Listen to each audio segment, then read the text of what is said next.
Hi everyone, welcome back. I'm Michael Sandler, your host on Inspire Nation. If you've ever wanted a healthier and happier world for yourself and your children, then do we have the Love Thy Nature show for you. Today I'll be talking with Sylvie Rokab, Emmy Award-nominated documentary filmmaker, founder of The Light Productions, and the creator and director of a powerful, drop-dead gorgeous, must-watch film, Love Thy Nature. And that's just what I want to talk with her about today, about connecting with nature to connect with ourselves and to bring balance back to Gaia.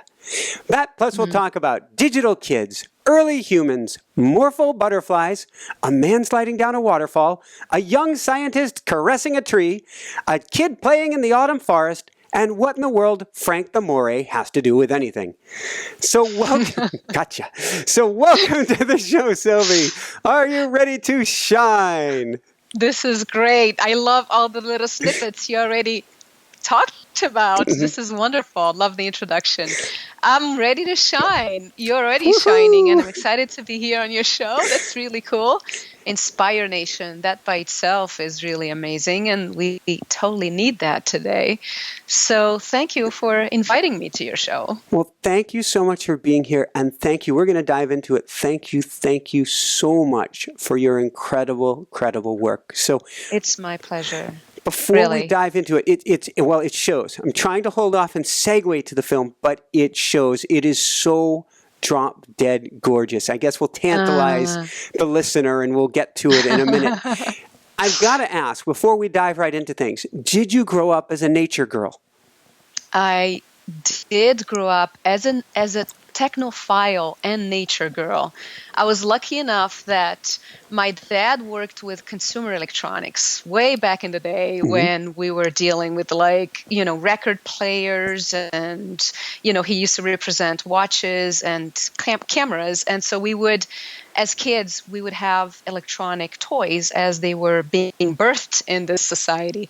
But at the same time, my parents were both nature lovers, and we really had an amazing childhood in the sense that they would take us to rivers and waterfalls. And just for context, I was born and raised in Rio de Janeiro, which I think is one of the most beautiful cities on the planet. Of course, I'm biased, but it is truly gorgeous.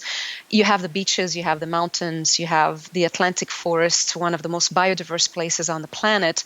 So our weekends, we had enormous choices of places to go.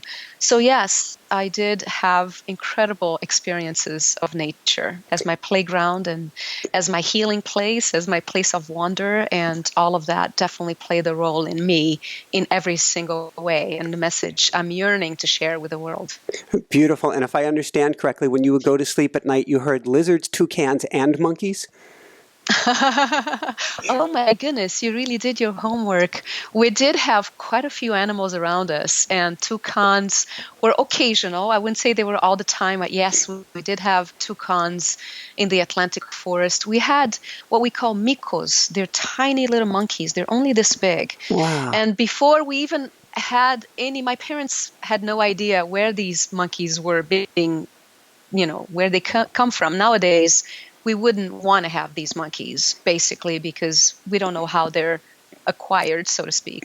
We want them to be wild. But at the time, they were so common that we actually had two of these monkeys as pets.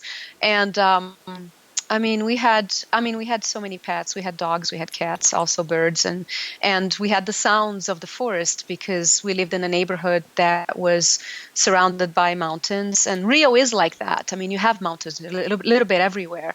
So the trees and the animals and at night I would play in the playground and we would have bats, and the bats would dive right close to our heads, and we as kids would either run towards them or run away from them. And so it was a very diverse and nature-filled kind of a childhood, and I'm very, very grateful for that.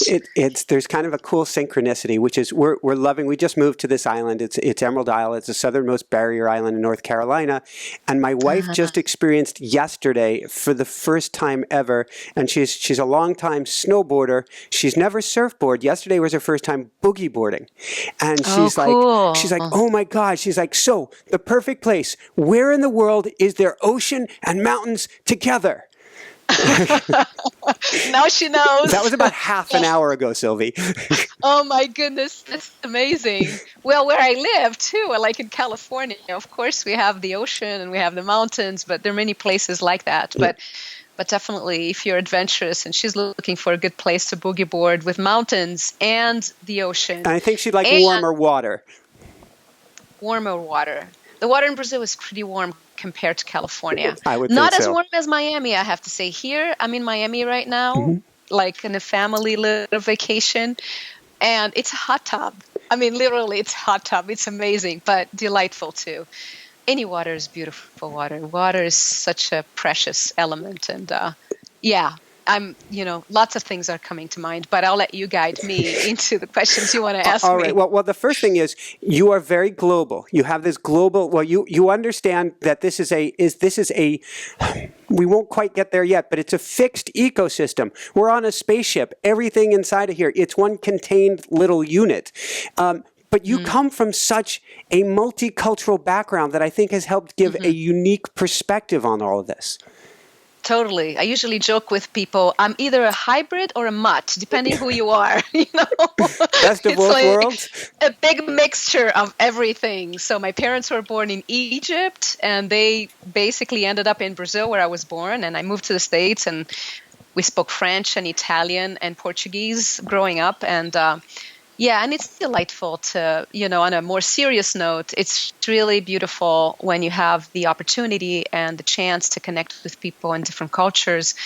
Because once you are exposed to several cultures, the first thing that comes to mind is we have our differences that have to do with our social conditioning, that has to do with the culture you're based on.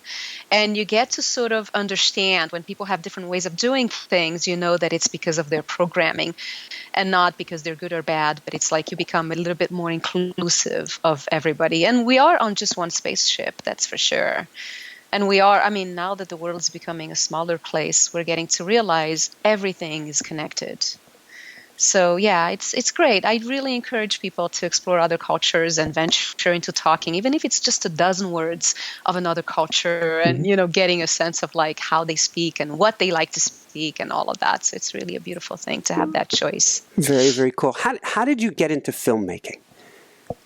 So, I think I almost want to say my love of nature actually drew me in that direction. I'm also very much into photography. I love framing. I love colors.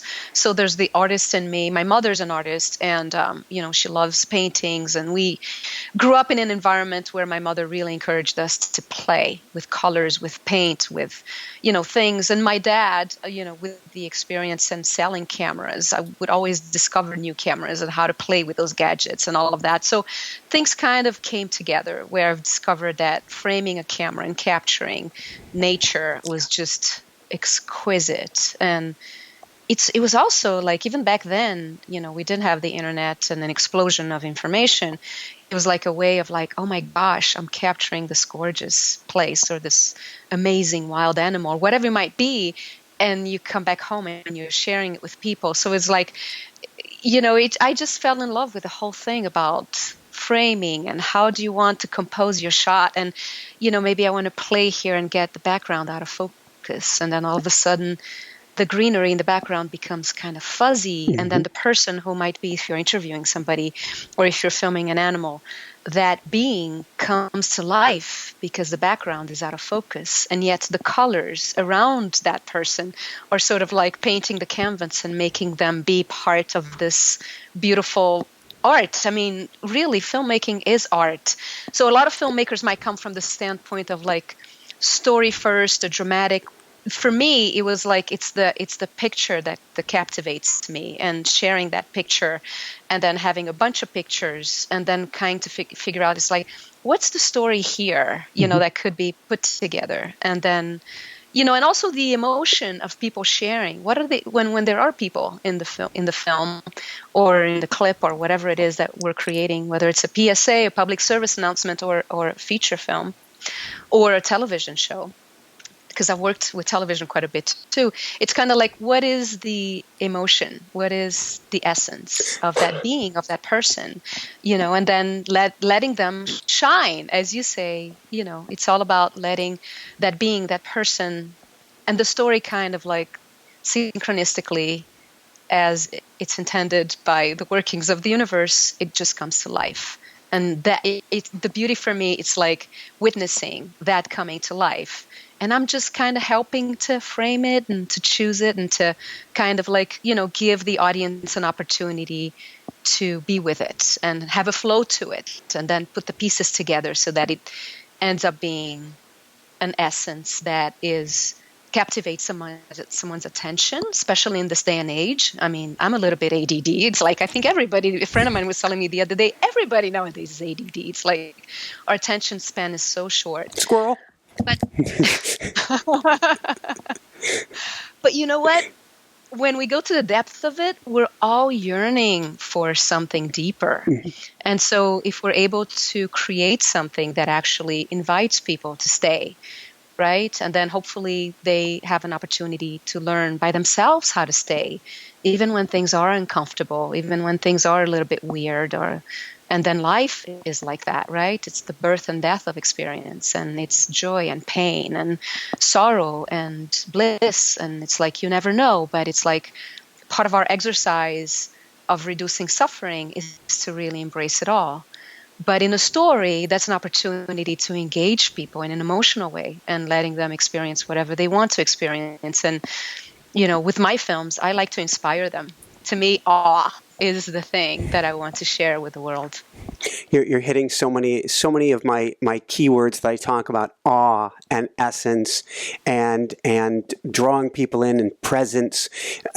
Before we're gonna dive into the film in just one moment. I know I've been tantalizing people here, but how long did it take you to make this project? Maybe where did the essence of it come from, the spark?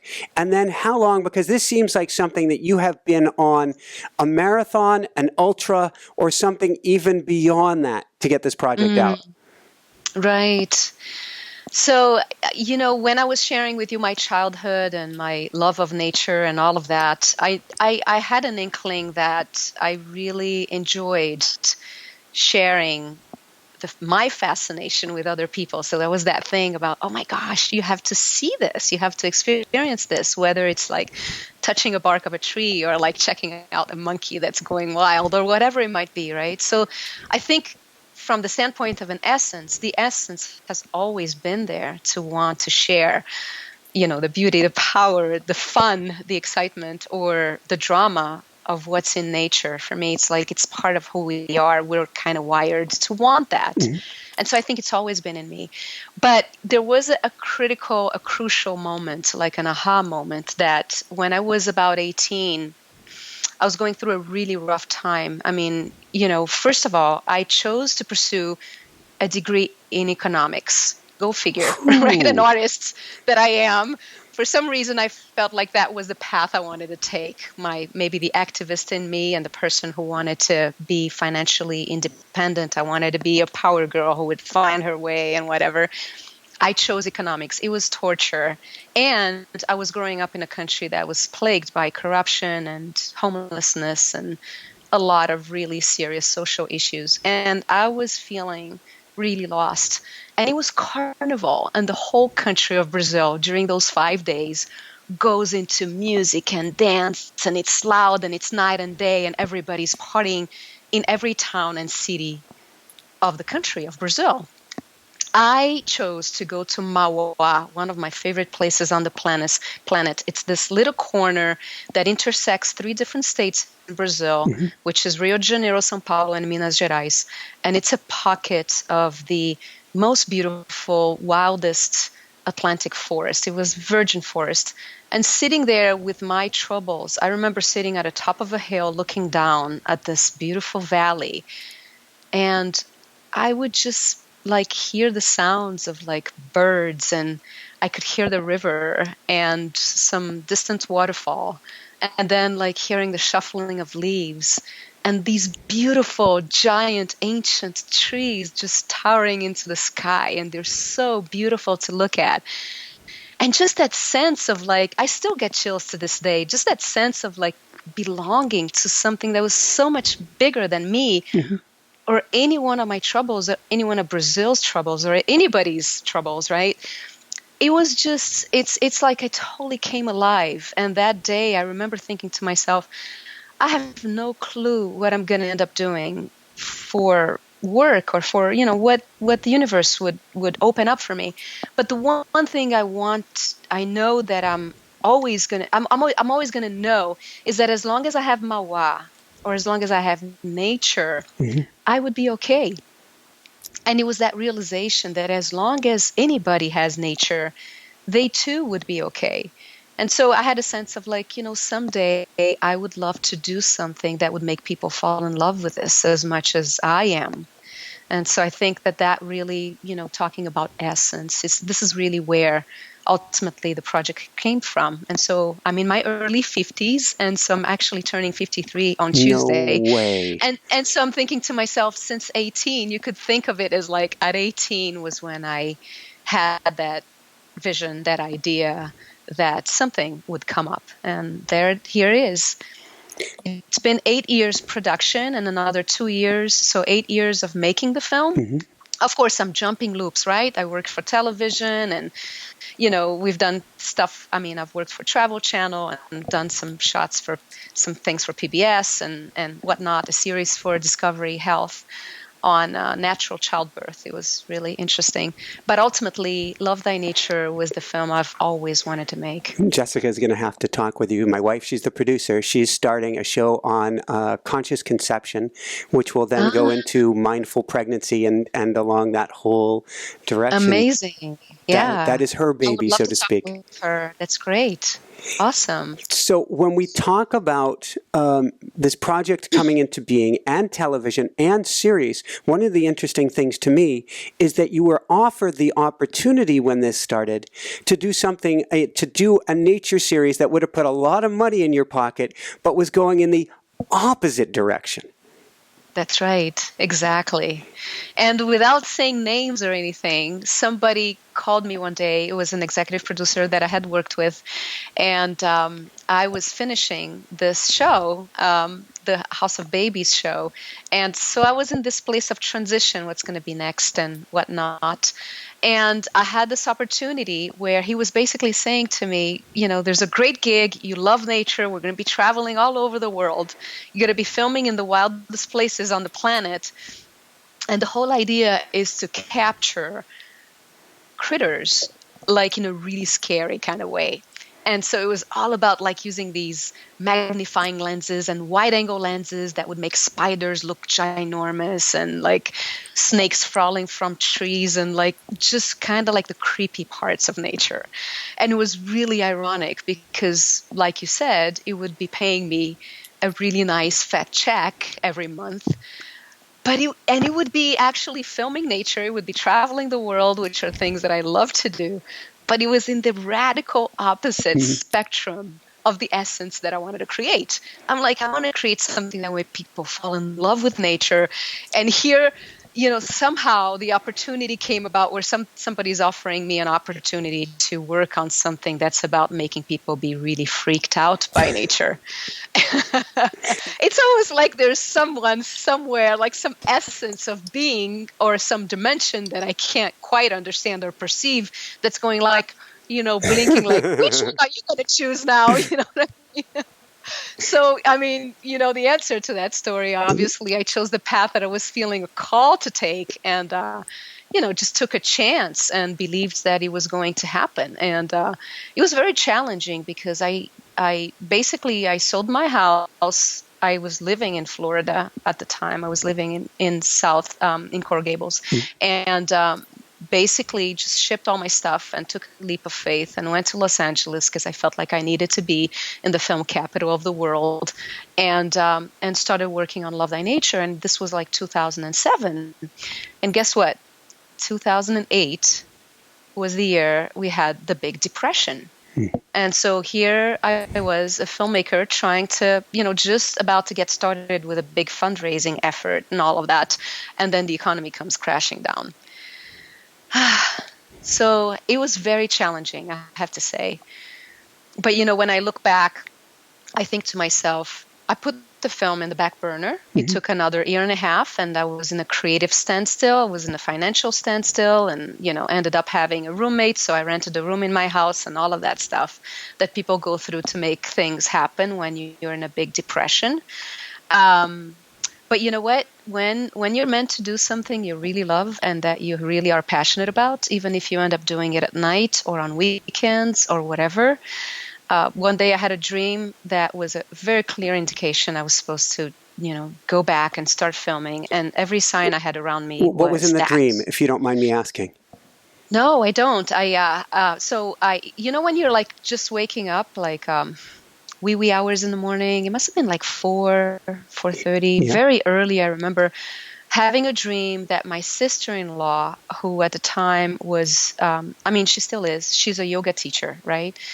And I dreamt, how I was telling her that photography really captivates me, and I film people in a natural environment, especially. I was dreaming that she was in this forest. She was in a natural pool within a forest. And it felt like it was the forest that, was around me when I was growing up, which was the Atlantic forest. And it was a vision that I felt to myself, wow, what a beautiful scene that was. She's a beautiful multi-ethnic woman. And, and I thought to myself, gosh, that would make such a beautiful scene of Love Thy Nature, right? And I just, it just stayed with me. It was very vivid. And it was just one of those synchronicities. I know that I was on my email that morning and, opening my email, getting my messages, and I find an email from Dani, that's her name, the yoga teacher, my ex-sister-in-law. So Dani is inviting me and a bunch of people, it was a blast email, basically saying that she was offering a yoga retreat in this place that's called Correias, and it's basically, she posts a picture of the place, and here's a natural pool right around, surrounded by forests, and she's basically saying, come to this beautiful, magical place in the Atlantic forest. And I was like, oh my gosh, what is this about? It's like if there is a sign, if there is an intelligence in the universe, which I always say, to me, it's very mysterious. I only have questions. I don't have answers about how this all manifests. But I had no choice almost. Or I should say, I chose to look at this as a very obvious invitation to say, are you going to take this? And friends of mine really encouraged me. And we had a women's circle, which we were doing at the time every month. And sure enough, my women's circle was the next day. And all the girls were like, go, go, go, you have to go, figure a way to get there. Sure enough, I took the camera, went to Brazil, I filmed the whole retreat. And Dani is the poster girl, Wow. Earth is birthing Coming the human. Up out of the water. Coming out of the water. And I replaced the water with planet Earth, with a symbolism of like, love thy nature as thyself. It's like we are a piece of the earth. We are birthed by the earth. And so, that image was very clear to me. It's like, that's what the poster's meant to be, right? Showing us being born from planet Earth. And so that's the story. Amazing. It was love thy nature and grab thy camera. I know. I really had to be there for that, for sure. Beautiful. What would you say was or is the overarching driving message that got you going with this film? The overall driving message, I think that, I often say to audience members, like, if you were to summarize, there's always Q&A after film screenings and stuff, and I love to do this Q&A where like the audience asks me questions, but I ask the audience questions too, so that it's more interactive. And I often ask audience members, if you were to summarize the film in 3 words, what would that be? And every once in a while, people say all kinds of really beautiful things. But if I were to say it from myself and what I think is the essence of the film and the essence of the message that I'm passing on to people is we are nature. And so therefore, love thy nature is about, it's about loving the nature that's outside of us, but it's also loving our own essence and loving each other. It's like we're loving our nature. And so it's about love, it's about nature, but it's, it's that really that image of us being one with everyone and everything. And I really feel that when people get that at a very deep core level, and I know eco psychology is going in that direction, and a lot of groups are really starting to awaken to the importance of this message. I really do feel that that's the essence of everything, because when we do connect at a very deep level with who we are, as we are, right? Mm-hmm. Because there's this fixing energy in especially in Western societies, where we're trying to change everything to make it right. But when we embrace what we are as we are, and we start to look at it from a place of curiosity, and it's like we're this magnificent species that was created by nature, right? And what are we about? And really realizing this essence, ultimately, all of the other issues, psychological issues, physical issues, and the issues of our politics and our economics and our societies, somehow they can fall into place. And of course, this is a conversation for an entire month, and we can't even scratch the surface here. But there are many directions that we and scientists and thinkers and philosophers and economists and even politicians, some people, unfortunately the exception, not the rule, but everyone's starting to delve into the direction. What happens if we connect more deeply with our essence at a cellular level as a being of our planet? It's a beautiful thing. It really is. Other things can really be transformed. It's incredibly important. It's part of the mission that we're on here, is to help people reconnect, remember who we are every day. I don't think there's almost a single show that goes by where I'm not saying, pause, get out to nature. Pause, go to the water. Pause, bring nature back. Nature. I was I think I was holding a clinic or retreat in New York City a few years back. And I was in some sort of a park, and there was a bird that did not appear to belong in New York City that flew and landed on this tree, like a tropical bird. I'm like, wow, look at that bird. There's a man walking by in a nicely dressed suit. He's got his briefcase, and he looks up and he goes, I don't do nature. I know there's a lot of people who say that, yeah. The air you breathe, dear sir. And I sent him all the love in the world. But we are nature, aren't we? Yeah. I'm going to tell you a funny story. I love that story. Please do. Another funny story. I was new in LA, and I was really yearning to hook up with filmmakers and people who could give me guidance on I really wanted the script of Love Thy Nature to really come to life in a powerful way, be a documentary. I shouldn't say even though it's a documentary, because it's more challenging with documentaries to make it really shine. And so I ended up having a teacher, I had a group, and he was teaching script writing and all of that. And, I realized that he was struggling with my script and with me sharing about my script. And one day he just blurted out, "What do you mean we need nature? I don't need to have a bear in my living room." And I was like, I didn't even know what to say. I'm like, really? You don't realize the importance that nature plays in your life? And he's like, I don't really think of it as important. And you know what? I thought to myself, this guy really needs to see this film when this film is ready, for one thing. And but for another thing, it got me to realize, you know what? He's not the right teacher for me, because ultimately I wanted somebody who really got this. And of course, I had many amazing teachers along the way, which we can talk about later if we have time. But people really don't get that. You have to have a bear in your living room to be connected with nature. It's so much deeper than that. And how can you explain it, right, in a nutshell? Well, let's go for it a little bit, because I think having the bear in our living room is actually essential to our existence.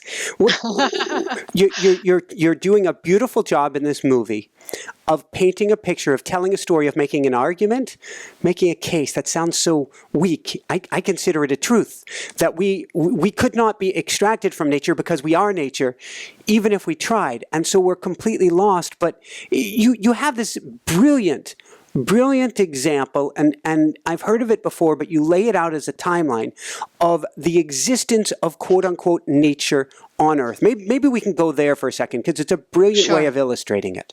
Sure. So basically, we call it Earth in a Year animation, and basically we're taking 4.5 billion years. This is how long Earth has been around, and we're compressing it into 1 year. And this is an explanation that was created by Dana Baumeister. She's a creator and the founder and the co-founder of Biomimicry 3.8. And when she first explained that, I thought it was so brilliant that I thought we need to share this with people, and that's why I filmed it and created it in the film. But if we were to compress those 4.5 billion years within a year, there's all these different groups of species that appear within that timeline, basically. And, like life was created in February. And then, then you have other things that occur, like, when reproduction starts occurring on the planet, and when did the mammals come around on the planet, when did groups of fish come around, or, the dinosaur went extinct. It was like December 25th. It was Christmas time. And so then we start looking at, our ancestors, the hominids, and then our own species, Homo sapiens. And our species, it turns out, has only been around like the last 200,000 years. It's only been like 23 minutes of this entire year of Earth's evolution. And when we think of our civilization as we know it, right, the way we communicate, the way our societies are sort of take place, how they are handled, the last 200 years, let's say, if we compress that, it's actually 1 second of that entire year. And so it's just, to me, it's fascinating because it shows, we're such a young species. We have so much to learn, and we're just starting to understand that, actually. It's fascinating, and I can't help but going there to, some people call it the theory of Gaia. I'd say we are on a living, breathing planet, and one that has, at least to a large degree, self-correcting mechanism. And it's interesting. You talk in the film about the relationship between us and the trees. What we breathe out, they need. What they breathe out, we need. And yet we're chopping down our lungs. Yes, that's exactly what it is. I was actually listening to an interview yesterday by one of my teachers, Jack Cornfield, and he was talking about how technologically we're such an advanced species. I mean, it's really extraordinary what we were able to create, and we've been able to go to the moon, and we are now creating this web of information where we can connect with people, like you're in Colorado, I'm in Miami, and across the world, and all our gadgets, the whole world is within our little gadgets. I mean, it's extraordinary what we can do, and medically speaking, technologically speaking. Now, when it comes to our really the ethical part of our being, we're still infants, ultimately, right? The part of us that can really fulfill our potential of realizing that we can manifest a society that is completely, integrous and really based on kindness and collaboration and acceptance and unity and all of those things. And in a way, we're still behaving like some of our cousins, right? I mean, in some ways, when you look at what's happening around the world and some of the dispute, it's almost like, when I see some of the BBC or Discovery or National Geographic documentaries, and you see, groups of baboons or groups of chimpanzees, and they're attacking each other. And it's almost like, oh, okay, they're our cousins. We're still in that kind of a pattern. Not to say that we're ever going to get rid of. I mean, we're not even supposed to. I think nature made us angry. That means that it's natural to have all kinds of feelings and emotions and experiences. But we do have the opportunity, with the level of awareness that we do have the opportunity to do better and to be kinder and to be more mindful of other people, of other cultures, of our planet. And like you're saying, we can't chop our lungs. I mean, we know better than that. We know better than to be killing ourselves. I mean, it's like, really, the choice of suicide is not a very healthy one. Mm-hmm. And the way that we're behaving right now is suicidal. And a big part of our communities, our political systems, our economic systems, it's almost like we didn't know it, right? So I do think that we really need to have an awakening and a growing up. We need to mature within the potential of our species. Thank you. I think we can look back, actually, at some of the other species that are out there, because if we look at the interconnected nature, I used to go running in the plains in Colorado before the sun came up, camera in hand, always looking for that perfectly framed sunrise shot. And I can remember many times coming across coyote and prairie dogs. Here's the interesting thing. The coyote eats the prairie dog. But the prairie dogs are out of their holes next to the coyote, who is sitting down only a couple feet away. Because the coyote has already had breakfast. And so at this point, it's like a truce. We're going to coexist until the coyote gets this look in its eyes, and then all the prairie dogs are going to go away. But the coyote's only going to eat the prairie dogs it needs for itself and its family. It's not going to go on a killing rampage and kill off all the prairie dogs and the baby prairie dogs until there are no prairie dogs left to eat. Exactly. Yeah, exactly. You have a really good point there. So let's talk about, well, first off, how did you find so many brilliant teachers? I guess, you mean in terms of like the film industry, or like in terms of when you say teachers, I've had so many. Well, you said you needed to find the right teachers. So I'm kind of going in that line. And then you mentioned Jack Cornfield, and I'm going, wow, she really went down the rabbit hole in the most beautiful way. Totally. I mean, I think,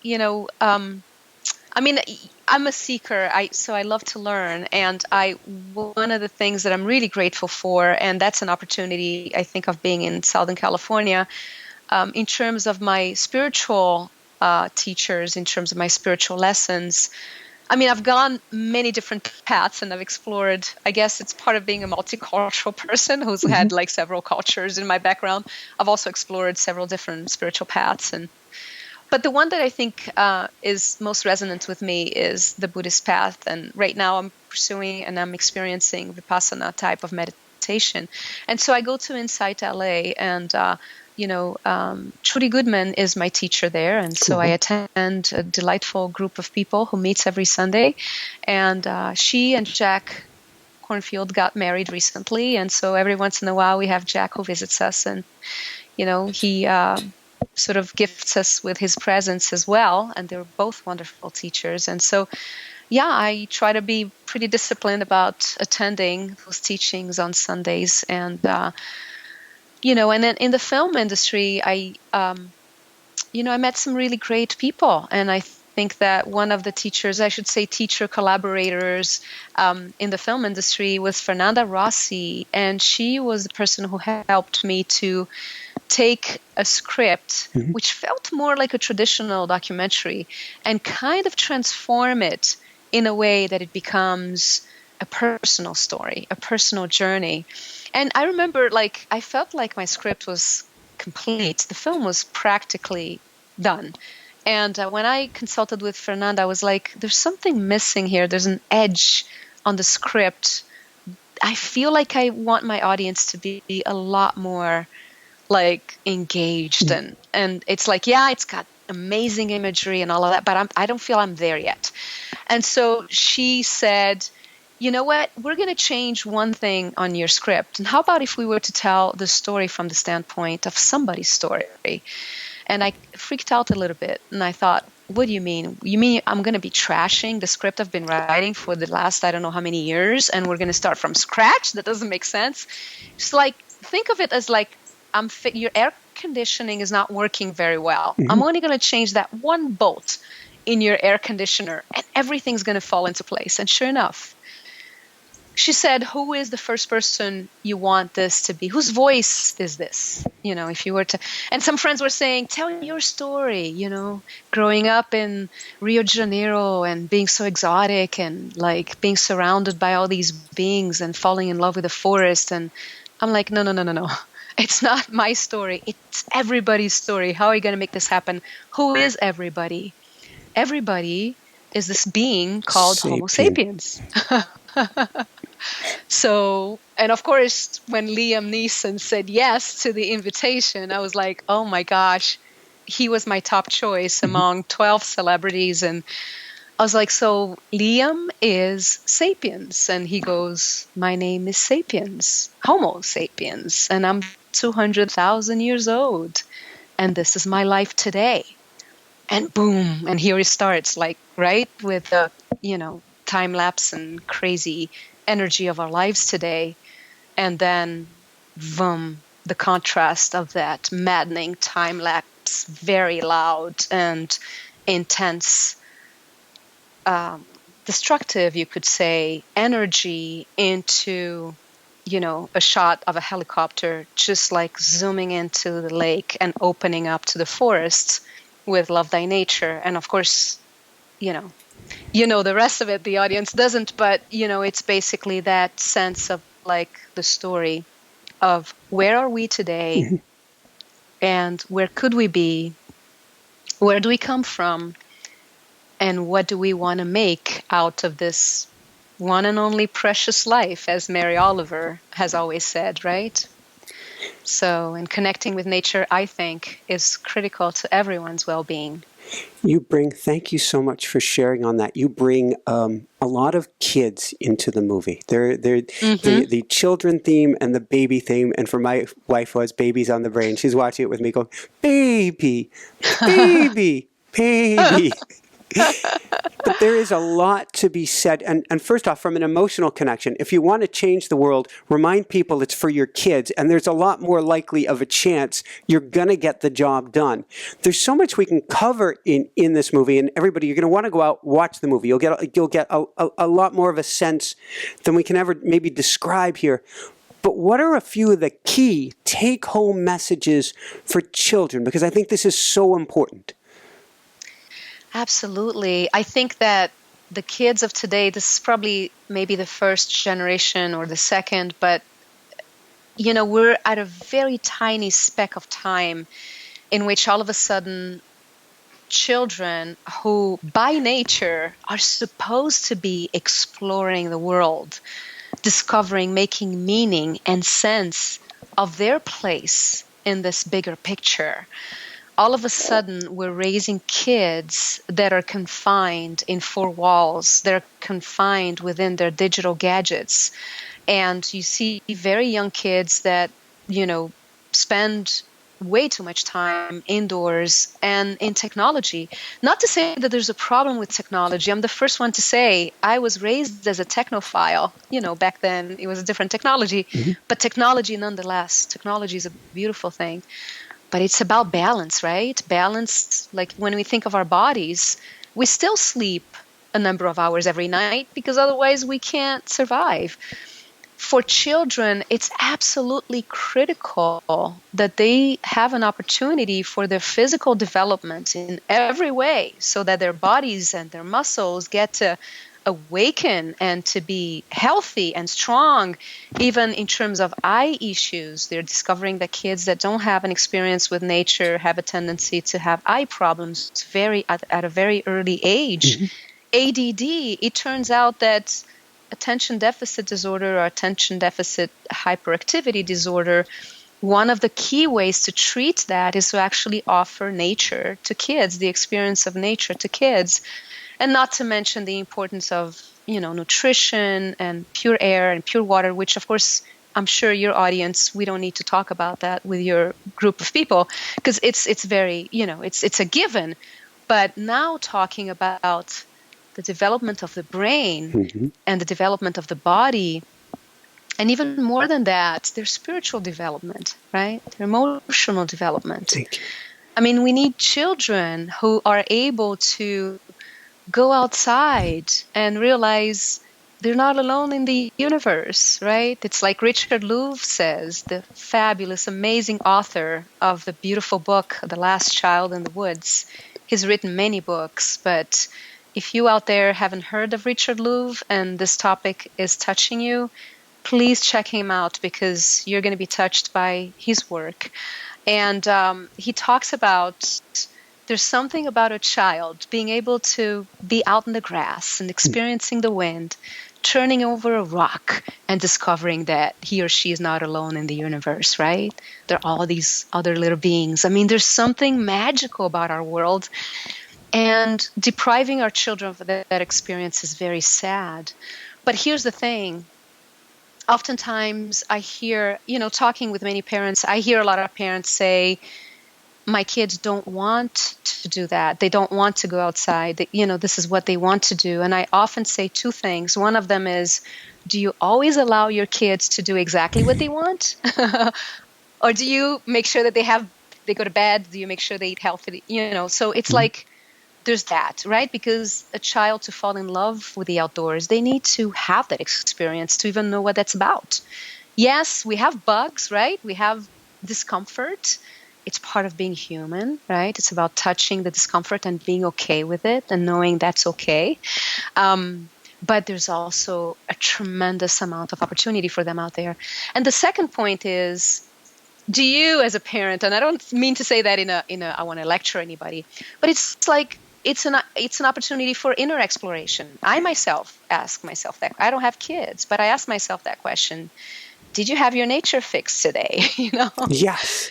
I usually do that every single morning, but every once in a while I might have to be on the phone. I'm in California, so everybody's ahead of me, right? When I'm waking up, the whole world's alive already, and it's been awake for a long time.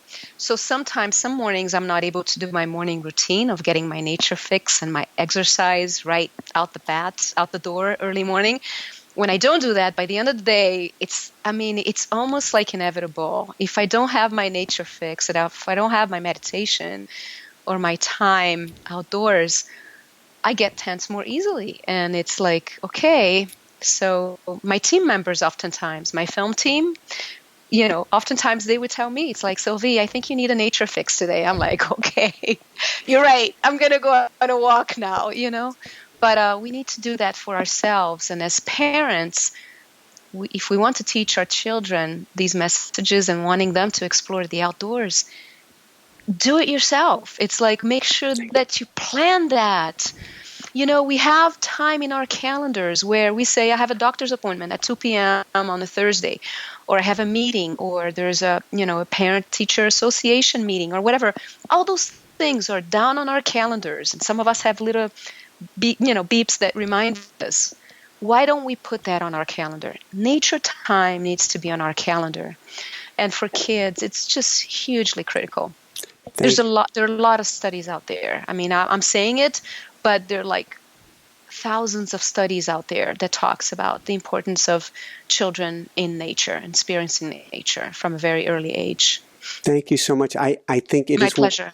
It is one of the most important topics today, and somebody who's been an author in the ADHD field, and someone who's gone through that whole gamut myself. And one of the most, when I used to wear my coaching hat for kids with ADHD, number one thing is, let's get them out into nature, or let's get them out for a walk in nature first thing in the morning to reset their biological clock, to remind them what it is to be human. Because when you have all this bells, whistles, and lights going on 24 hours a day, you get disconnected. Right, exactly. That's right. So what is the term biophilia? So if you were to really cut the word as its origin and everything, if you reverse it, it's like biophilia. It's like the love of life. And the term has been, quite a few people nowadays use the term, but E.O. Wilson was the person who actually came up with the word that basically in his idea, and also, Stephen Kellert, who, bless him, he's gone today. He's on the film, but we don't have him anymore with us. Also an amazing author who talks a lot about biophilia.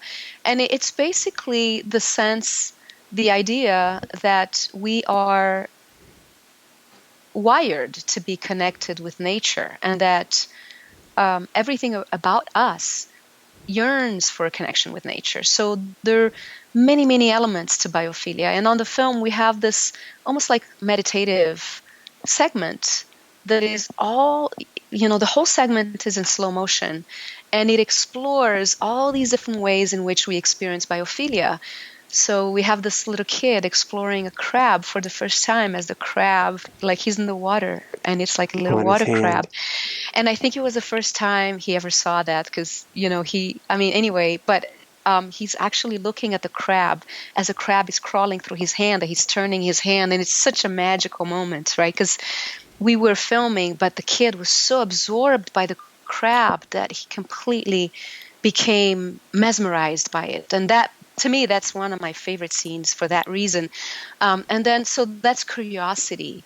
And then we have another kid that's like looking in the water with his mother, and we film him as if we were inside the water. We weren't, but as if. And then he cracks up out of nothing. Obviously, he was imagining who knows what, right? But and all of these different things. We have, of course, fitness, and we have, I talked about curiosity, but also a sense of wonder and awe and meaning. And so all of those things we present as like, this is all part of biophilia.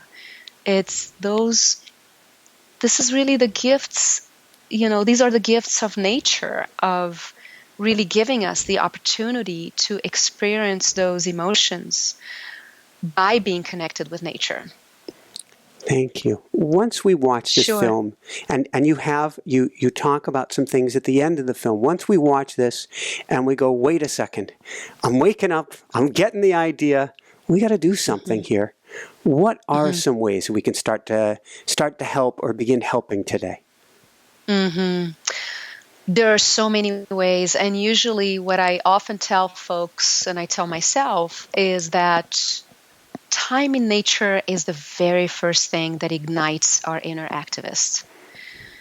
And oftentimes, and I have friends who have been incredible activists for many, many years, and those are the folks who actually get the most moved by the film. Of course, they already have a love of nature, but oftentimes it's dormant because, unfortunately, we don't give ourselves, like I was saying, like we need to schedule it in our calendar. We don't give ourselves the gift of nature because oftentimes we forget how important it is. And so to awaken the inner activist, spending time in nature is absolutely critical. And I can't say that there's X, Y, or Z. There are so many organizations that are doing extraordinary work at this incredibly sad and challenging time. Part of what needs to happen is that we need to allow ourselves to grieve, because we are experiencing a very severe destruction of nature. And we are at a time right now in which many different countries, we're here in the United States, but the people in Brazil and people in so many different countries, all around the world, are experiencing governments and political and economic systems that are not honoring the value of nature. And we're experiencing a very dark time, I think, in our civilization as a whole, especially in the West.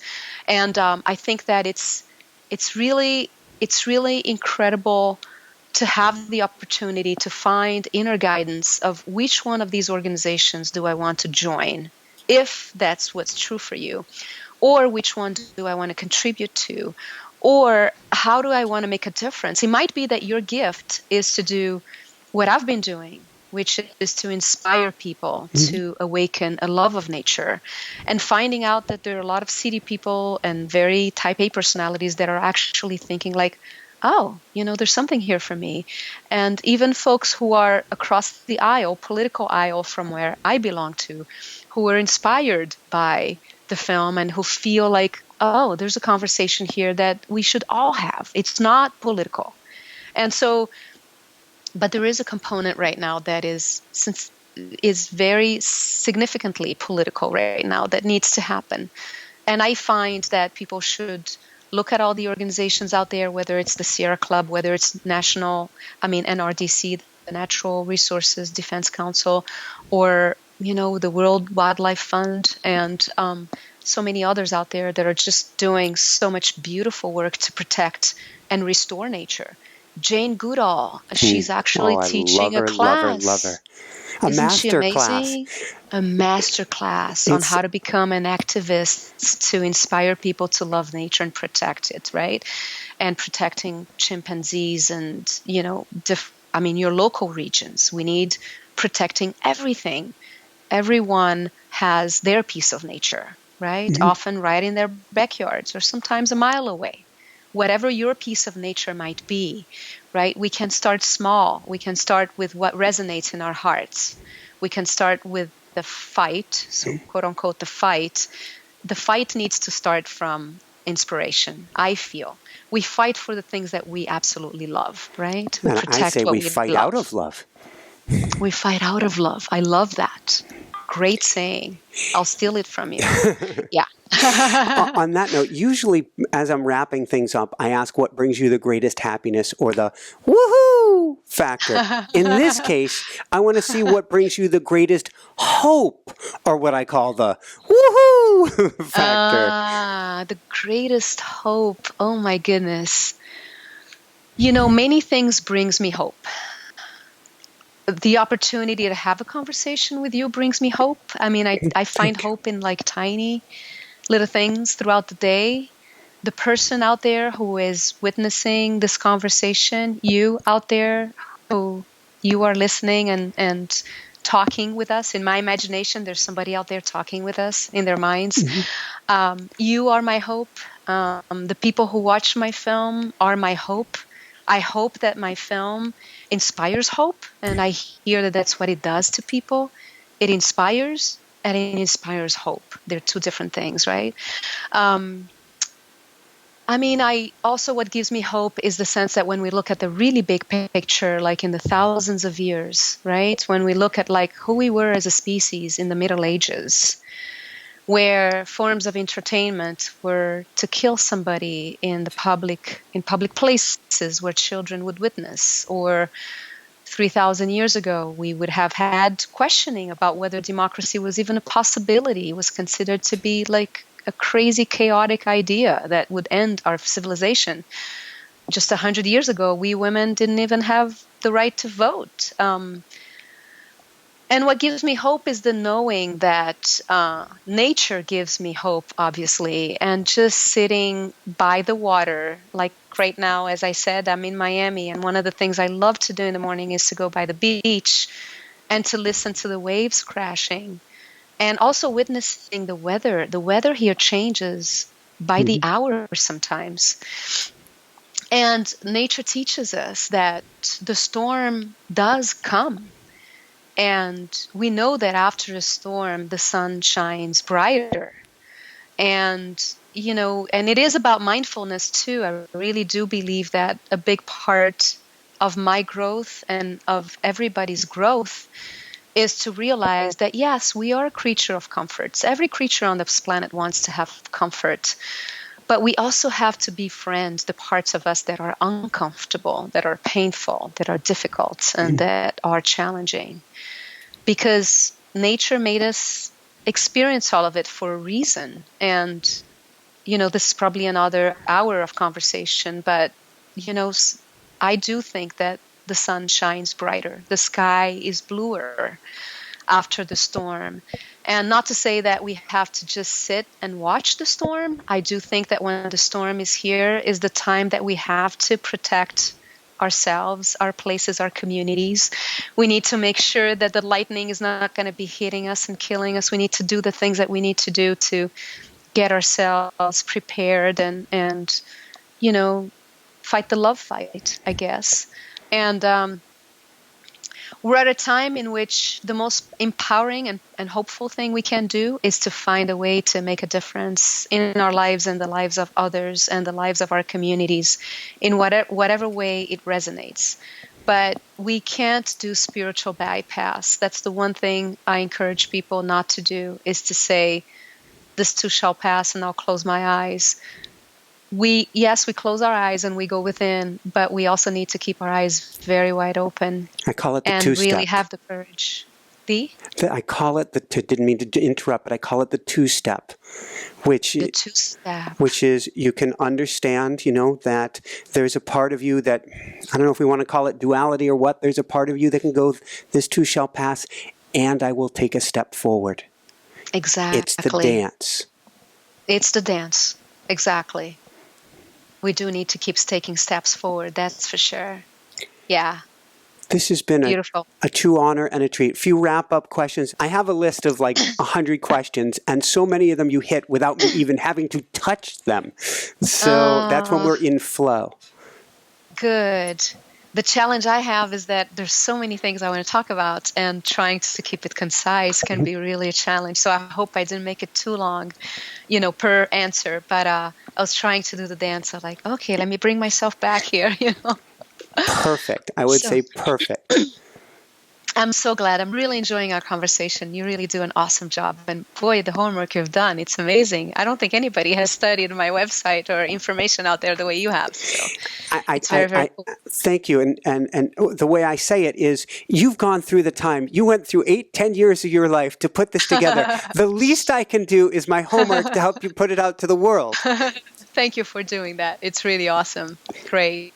You're most welcome. You mentioned community, and when we were talking before the show, you talked about community outreach. So first off, where can people go to see your beautiful film, and what can you tell us real briefly about community outreach so that we can get this out to everyone? So in terms of outreach, I really felt that the film I felt it was really important for people to experience the film in community. So what I've decided to do is to do as many community screenings as possible. And so we ended up doing a theatrical run. We ended up partnering with organizations, also because the film can be used as a tool for nonprofit organizations or government organizations or educational organizations to actually inspire people and inform and educate people and bring people together. So it became a really great alliance. So my team and I, we basically created a database of about 3,000 organizations. And we just basically contacted most of them. And I would say many of them came on board and decided they wanted to do community screenings. And so what that helped them do is to actually bring the film to their community, and they had an opportunity to talk about their mission. Because those organizations are actually the ones that are doing, whether it's activism or they're doing outdoor journeys or whatever they might be doing, or inspiring children to spend time planting trees or planting gardens or discovering their neighborhoods. So all these organizations had a mission. They would bring Love Thy Nature to their community, and they would basically promote their mission through the form of a Q&A, and in some cases I would join, so we would have panel discussions. Cool. And this is always fun. I love doing that. And the interactive Q&A with the audience I was telling you about, where the audience really participates. And those are like amazing ways to actually get the message out, is by having people in community connect with each other.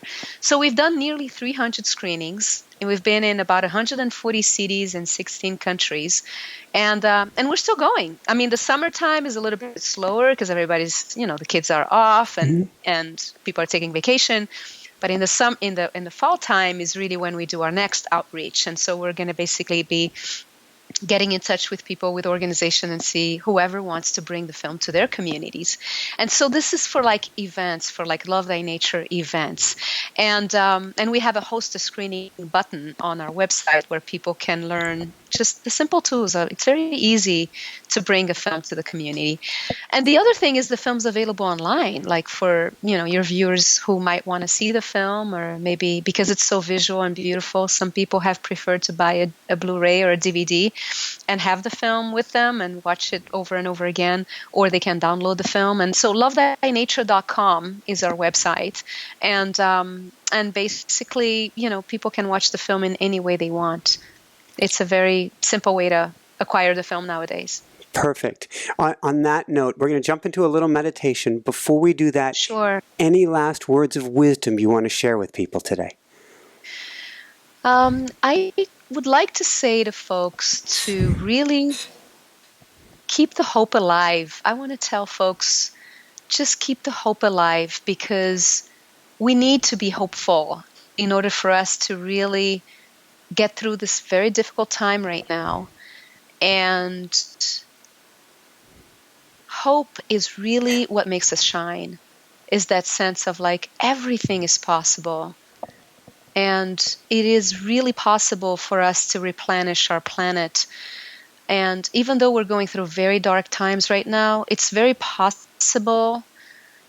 People who go through 12-step program knows that oftentimes, someone might say, sometimes you need to hit rock bottom in your life, in your addiction, before you can kick back in a powerful kind of a way. I almost feel like as a civilization, as a society, we're hitting rock bottom because we're experiencing very dark times. But this could be what's really brewing the energy of change and transformation. And we have to seize the day by allowing that difficulty. And that's why nature created those emotions I was telling about. It's like maybe the anger, the frustration, the deep grief, and the sadness, allowing ourselves to experience that fully in a mindful kind of a way, in a healthy kind of a way, and allow that to transform it into the energy of change, of hope, of possibility, of connectedness, and of transformation. I really do believe that we will bounce back. And nature is a survivor, right? Mm-hmm. When the meteors hit the planet at the time of the dinosaurs and basically caused huge destruction on our planet came back to full splendor and lush and blossomed into this beautiful sphere of aliveness and life. And that's where basically we sprang from that, right? We weren't even apes at that time, I don't think. But so, we're a very young species again. Even though we're going through huge destruction, the part of us, Homo sapiens, the part of us human beings who are so creative, so full of like inspiration and innovation and possibility and awe and wonder, all those beautiful things that our species is so brilliant at being, all those things, when they are directed in the right way, in the way of construction, in the way of possibility, of energy. Imagine if we were to give nature, our planet, a little help to restore itself. It would do it anyway, with us or without us. But imagine, and if we had more time, I would give you all these examples of places that have been restored out of the brink to full blossom of ecosystems in different places on the planet, like the Lost Plateau in China or Cabo Pulmo in Mexico. And, just by a little help by the local community, boom, like Cabo Pulmo is full with vibrant sea life and corals and sharks and all these beautiful places. So if we just go in the direction of keeping hope and keeping envisioning what's possible, this is what I want to inspire people to do and allow themselves to get inspired by experiencing nature. Even though we've kind of extended past our time, we're fine, but I can't resist saying one more piece on this, which is I know so many people who are listening to the show, people who are even near and dear to my heart, who would say, but there's nothing I can do. Whatever I do is just a drop in the bucket. And what I would say is that, and I'm guessing you would agree, it all matters. There's a beautiful quote from Rumi that I want to mention that says, "You are not a drop in the ocean. You are the entire ocean in a drop." And so basically, I think this means many things. But one of the things is that we have to keep in mind is that one little drop joins with other little drop that joins with other little drops. And that's the only way that the world has ever changed. It's about people doing their part. And there are many, many people out there doing beautiful work. And what inspires me, and I think what inspires many people, is to realize that there's so many people doing beautiful work and connecting with the work that folks are doing out there, whether it's, politically speaking, Von Jones doing the work of the Love Army, or whether it's, Al Gore with his, message of protecting the planet from climate change, or whether it's Richard Louv inspiring people to connect their children with nature, or in any area of society, there are people out there who really shine a bright light. And those people help us to get re-energized and to have that sense of hope and realize that they alone can't do it. They need all of us. We all need all of us. Each and every one of us need you. And you, and you, and you. And so that's how movements grow. It's by the bucket, the little drop in the bucket. And it's a little drop in the ocean that actually creates the big waves. And so, yeah, keeping the faith and the hope is really important. Woohoo! Woohoo! Thank you so much, Sylvie. It's my pleasure. Thank you. This has been such a pleasure and a treat. So, Sylvie, would you mind joining us in a very brief meditation? I would love that. Yay. Cool. So I am going to ask you to close your eyes and take a couple of really nice deep breaths and really feel yourself releasing all the tension you might have in your body.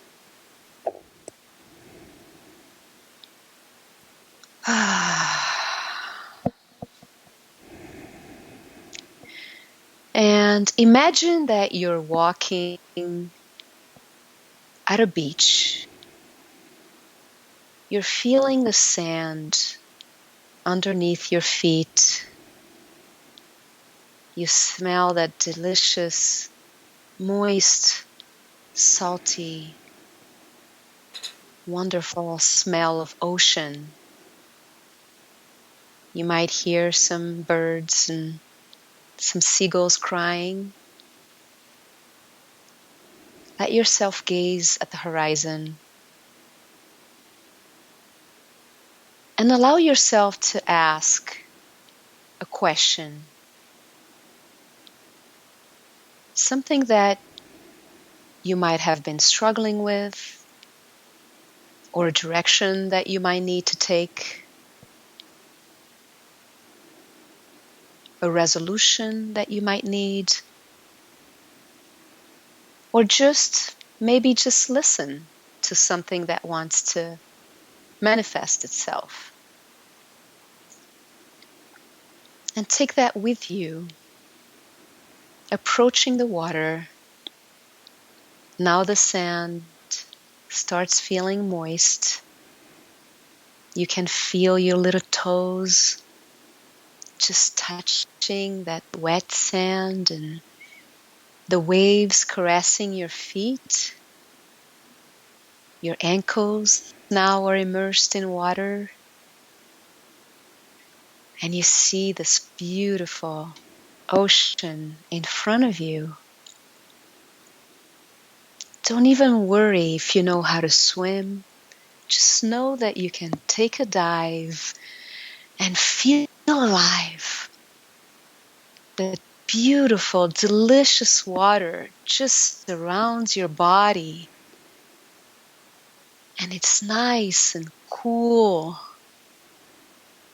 And you see the bottom of the ocean, the sunlight dancing at the bottom as you see those little tiny waves of sand, and you're swimming and doing these beautiful breaststrokes.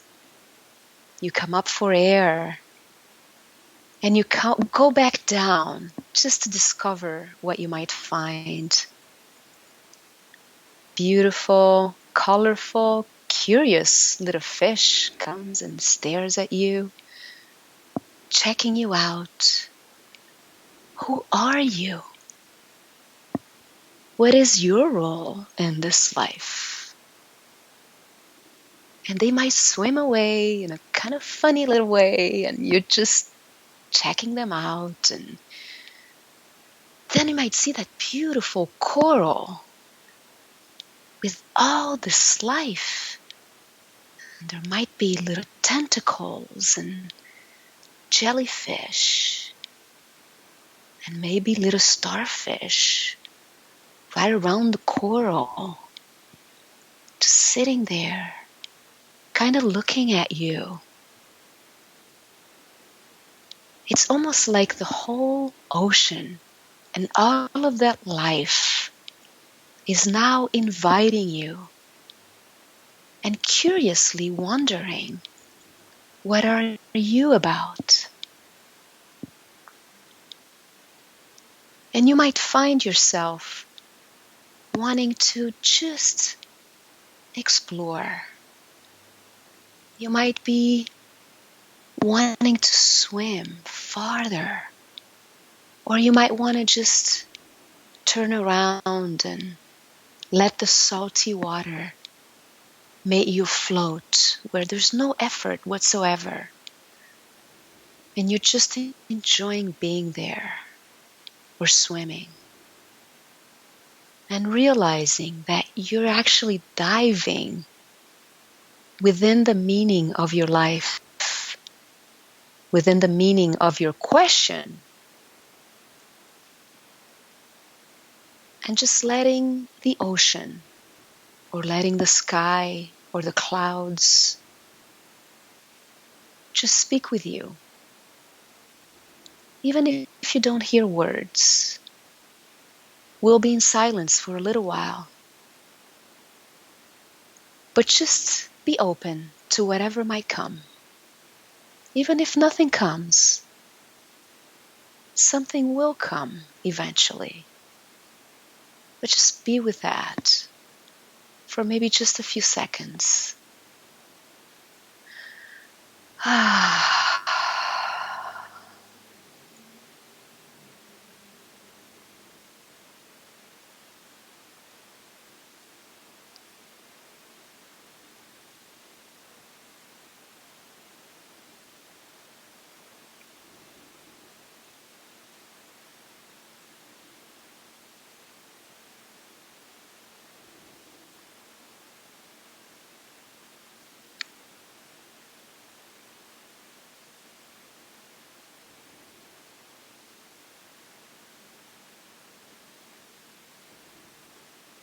And then, Michael, you and your editor can decide how long you would like this to be. But I'll come back and say, now allow your body to start moving again. Let yourself dive back and forth, out and into the water. Gaze at the horizon again.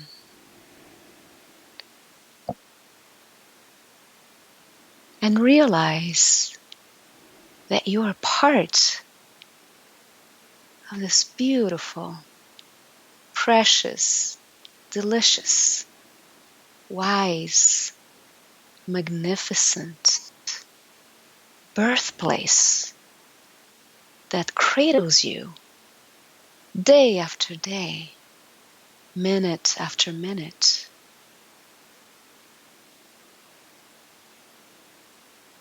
And that you know this is where you come from. This is where you go to. this is who you are. This place, these beings, this beauty, this freedom. This is all you. And you are a beautiful part of this place and of these beings. So experience yourself as being this magnificent human being that is filled with love and intelligence and creativity and possibility and joy and wisdom. And know that you are needed. Oh, you are so needed. What is it in your heart that makes you want to blossom? What is your gift? What is your passion? What do you love?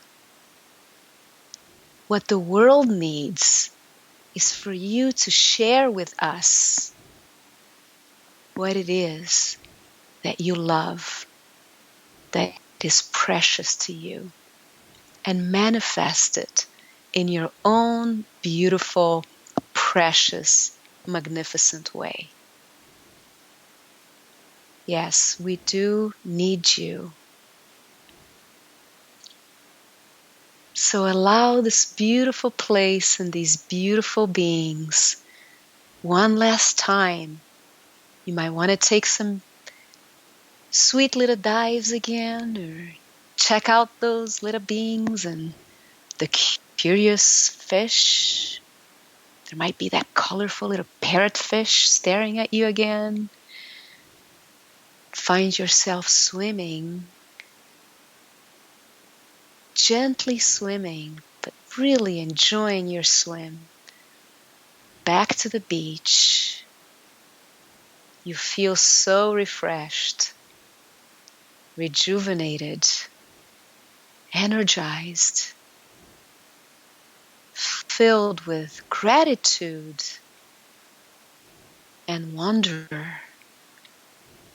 You might turn around, stare at the horizon, look at the beach.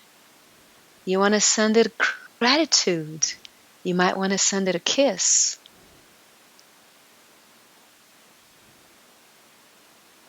And just let yourself realize that you can go back to this place whenever you wish, or any other place in nature, in your mind or in real life.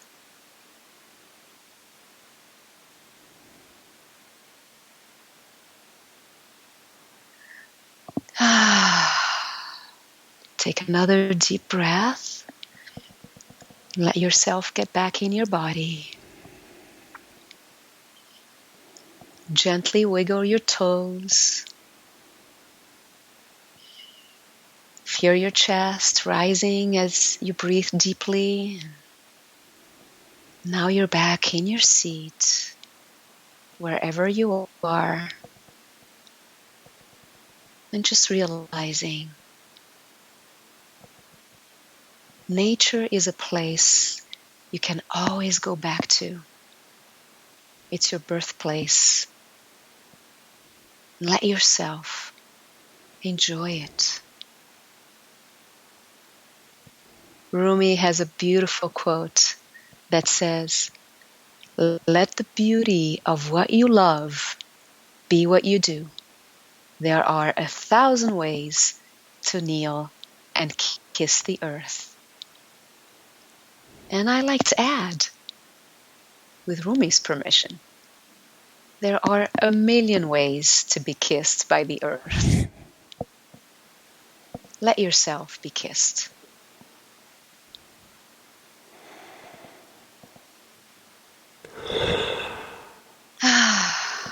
Woohoo! Woo! Thank you so much, Sylvie. This has been such a treat.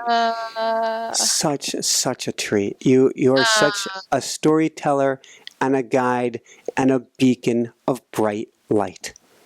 It's my pleasure. It takes one to know one. Thank you so much. Thank you very much. I'm so grateful. So Alrighty. for everyone out there, this is Michael Sandler saying, be well, have fun, watch Love Thy Nature, and begin reconnecting today. And shine bright. Shine bright. Thank you so much, Sylvie. Thank you, Michael. It was really a pleasure. Thanks so much for watching. If you enjoyed it, be sure to like below. Also, leave your comments. Have some real fun with it. Subscribe to our channel where you're going to get more great videos, more interviews coming up. And check out our website, inspirenationshow.com. That's where you'll find tips, blogs, information, videos you won't find anywhere else, and useful and helpful resources to really help you kickstart your life and to shine bright. Thanks so much again. Thank you for your support. Like, comment, subscribe. See the website. Thanks so much and have fun. Of course, shine bright. Woohoo!